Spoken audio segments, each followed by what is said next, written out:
بسم اللہ الرحمن الرحیم۔ اچھا جی، آئیڈیالزم کا ٹاپک ہمارا سٹارٹ تھا۔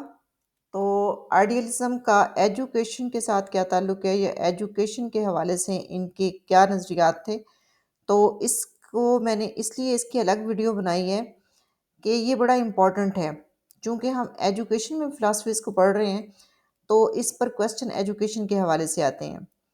تو آئیڈیالزم کا ایجوکیشن کے ساتھ کیا تعلق ہے؟ سب سے پہلی بات تو یہ کہ آئیڈیالزم والے یہ کہتے ہیں کہ بچے کو ایجوکیشن ایسی دو جس سے اس کے اندر سیلف ریئلائزیشن کریٹ ہو، یعنی اس کے اندر خود ہی کریٹ ہو، اس میں انا آئے، اس میں اپنی عزت نفس کا جذبہ اس کے اندر کریٹ ہو۔ اس کے بعد دوسرا مقصد یہ ہونا چاہیے ایجوکیشن کا کہ بچے کے اندر روحانی اقدار کو پروان چڑھایا جائے، اسپریچول ڈیولپمنٹ ہو اس میں۔ پھر اس کے اندر کلٹیویٹ کرے کیا چیز؟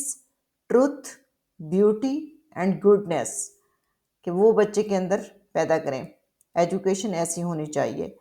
اس کے بعد اس کے اندر جو ہمارے معاشرے کی روایات ہیں، اقدار ہیں، وہ اگلی جنریشن کے اندر منتقل ہونی چاہیے۔ ایجوکیشن کا ایک مقصد یہ ہے ان کے نزدیک۔ پھر آئیڈیالزم والے کہتے ہیں کہ بچہ جو نیچر لے کے پیدا ہوتا ہے اس نیچر کو اسپریچول نیچر میں تبدیل کیا جانا چاہیے، اور اس بچے کو مقدس لائف کے لیے تیار کریں، ہولی لائف کے لیے تیار کریں، یعنی روحانی لائف کے لیے جس میں روحانیت زیادہ ہو اس کے لیے تیار کریں۔ پھر اس کے اندر انٹیلیجنس، اس کی بڑے ریشنلٹی، یعنی کہ اس کے ذہن کی جو متعلقہ چیزیں ہیں اس کو ذہانت کو بڑھانا ایجوکیشن کا مقصد ہونا چاہیے۔ آئیڈیالزم میں ڈی میرٹس کون سے ہیں؟ کہ اس کے اندر ریئلٹیز سے اوائڈ کیا جاتا ہے، اور ڈیلی پرابلمس کو اس میں ڈسکس نہیں کیا جاتا۔ اس کے علاوہ اس کے اندر غیر ضروری طور پر انٹلیکچوئلزم جو ہے وہ اس میں پایا جاتا ہے، کہ جس سے وقت کا ضیاع ہوتا ہے۔ مطلب ہے زندگی میں ہر چیز کو بیلنس ہونا چاہیے، صرف کسی ایک طرف جھکاؤ جو ہے وہ مناسب نہیں ہوتا، زندگی متوازن ہونی چاہیے۔ تو یہ صرف چونکہ ذہن کی طرف، آئیڈیاز کی طرف ان کا رجحان ہے، تو یہ کچھ غیر ضروری طور پر مطلب اس میں رجحان ہو جاتا ہے ان کا، تو یہ اس کا ڈی میرٹ ہے۔ اس کے بعد آئیڈیالزم میں کریکولم کیسا ہونا چاہیے، کہ جو بچے کو پڑھایا جائے وہ کس طرح کا، وہ سبجیکٹس کیا ہوں، کیا پڑھایا جائے بچے کو۔ تو آئیڈیالزم والے کہتے ہیں کہ ایسی چیزیں جس سے تھاٹس ڈیولپ کریں، جس سے تھنکنگز بڑھیں، جس سے بچے کے خیالات میں وسعت آئے، وہ سبجیکٹس پڑھائے جائیں، ان کی فیلنگز اور ان کی ویلیوز جو ہیں وہ پروان چڑھیں۔ کریکولم ایسا ہونا چاہیے جو پوری ہیومینٹی سے لیا جائے، جس میں پوری انسانیت کے بارے میں بات ہو۔ مثلاً ایتھکس، یعنی کہ جو اچھی باتیں ہیں، اخلاقیات ہیں، وہ سلیبس میں شامل ہوں۔ ریلیجیس، مذہب سلیبس میں شامل ہو۔ لاجک یعنی ریزننگ، کہ کوئی چیز ہے تو وہ کیوں ہے، اس کی وجہ کیا ہے، یہ سلیبس میں شامل ہو۔ لٹریچر پڑھایا جائے، ہیومنٹیز پڑھائی جائے، اور جمناسٹک پڑھائی جائے کہ فزیکلی بچے کی تربیت ہو۔ جغرافیہ کے متعلق سبجیکٹس اس میں شامل ہوں، پھر فائن آرٹ کے سبجیکٹس اس کے اندر شامل ہوں۔ تو یہ ان کا سلیبس ہے، ان کا کریکولم ہے جو انہوں نے دیا آئیڈیالزم والوں نے۔ اس کے بعد آئیڈیالزم میں میتھڈ آف ٹیچنگ کیسے ہوں؟ کہتے ہیں کہ there are no specific method of teachings, specific method of teaching نہیں تھے، کوئی خاص نہیں تھے، لیکن جو وہ یوز کرتے ہیں، جس کو زیادہ اہمیت دیتے ہیں، وہ سقراط کا سقریٹک میتھڈ، جس کو کوسچن آنسر میتھڈ بھی کہتے ہیں اور ڈائلیکٹک میتھڈ بھی کہتے ہیں۔ یعنی سقراط کس طرح سے کرتا تھا؟ ڈائلاگ کرتا تھا، کہ وہ اس سے جب اس کے اسٹوڈنٹس بیٹھے ہوتے تھے تو وہ ان سے سوال کرتا تھا، اور پھر اسی سوال سے مطلب مختلف لوگوں سے سوال کرتا تھا، انہی سوالات کے اندر ان کے جوابات انہیں ڈھونڈ کے دیتا تھا۔ تو وہ کوسچن آنسر کا میتھڈ یا پھر ڈائلیکٹک میتھڈ کہلاتا ہے۔ یہ سقراط کا میتھڈ تھا، اور یہی آئیڈیالزم میں بھی پایا جاتا ہے۔ پھر اس میں جو دوسرا میتھڈ وہاں سامنے آیا وہ پلیٹو کا تھا، ڈسکورس میتھڈ۔ ڈسکورس میتھڈ کیا تھا کہ لینگویج جو ہیں ان کی سکل دی جائے بچے کو لینگویج بولنی آتی ہو، اس کی گرامر آتی ہو، اس کے رولز اینڈ ریگولیشنز، وہ سارا بچوں کو بتایا جائے۔ تو ڈسکورس میتھڈ اس میں پائے جاتے ہیں جو کہ پلیٹو نے دیے۔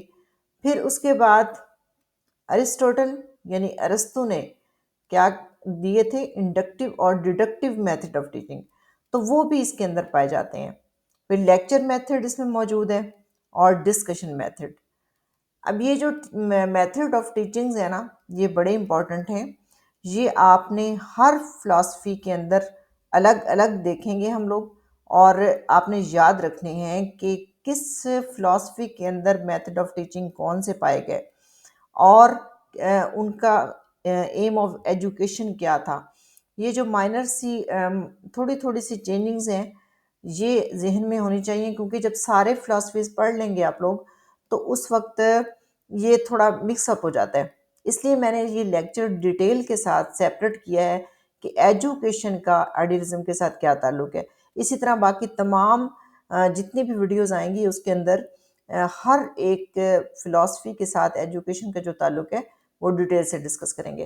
تو آئیڈیلزم اور ٹیچنگ میتھڈ کا کیا تعلق ہے؟ آئیڈیلزم کے اندر dialectic method, question answer method اور ڈسکورس میتھڈ، اس کے علاوہ inductive deductive method, lecture method اور ڈسکشن میتھڈز، یہ اس میں موجود تھے۔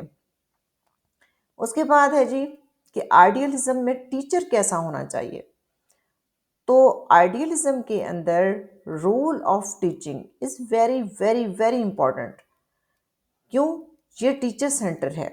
Teacher is dominant. کس طرح سے ڈومیننٹ ہے؟ ڈومیننٹ کا مطلب ہے غالب ہونا، کہ یہاں ٹیچر نے ہی بات کرنی ہے۔ جب لیکچر میتھڈ کی بات جہاں آئے، وہ ہمیشہ وہ چیز کیا ہوتی ہے؟ ٹیچر سینٹر ہوتی ہے، کیونکہ ٹیچر بول رہا ہوتا ہے اور بچے صرف سن رہے ہوتے ہیں۔ تو teacher is dominant in this philosophy, وہ ٹیچر غالب ہے اس کے اندر، اور یہ ٹیچر سینٹر ہے۔ پھر teacher is coworker with God in perfecting man. کہتے ہیں کہ ٹیچر جو ہے وہ گاڈ کا کو ورکر ہے، ہیلپر ہے، کس چیز میں؟ انسان کو پرفیکٹ کرنے میں۔ پھر teacher inspires peoples to make them spiritual being. Teacher ہی بچوں کو روحانیت کی طرف لاتا ہے اور اسپریچولزم ان میں پیدا کرتا ہے۔ اس کے بعد ہے جی کہ آئیڈیلزم میں ڈسپلن کیسا ہونا چاہیے۔ کہتے ہیں no development of child without discipline. Idealism والے کہتے ہیں کہ بچے کی تربیت آپ ڈسپلن کے بغیر نہیں کر سکتے۔ تو کہتے ہیں کہ control on undesirable activities per control کرنا اس کو سکھائیں، اور اس کے اندر انر ڈسپلن سکھائیں۔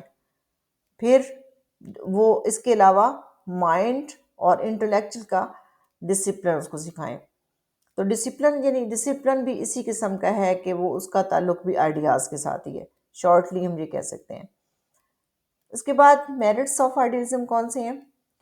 Idealism has made signal contributions.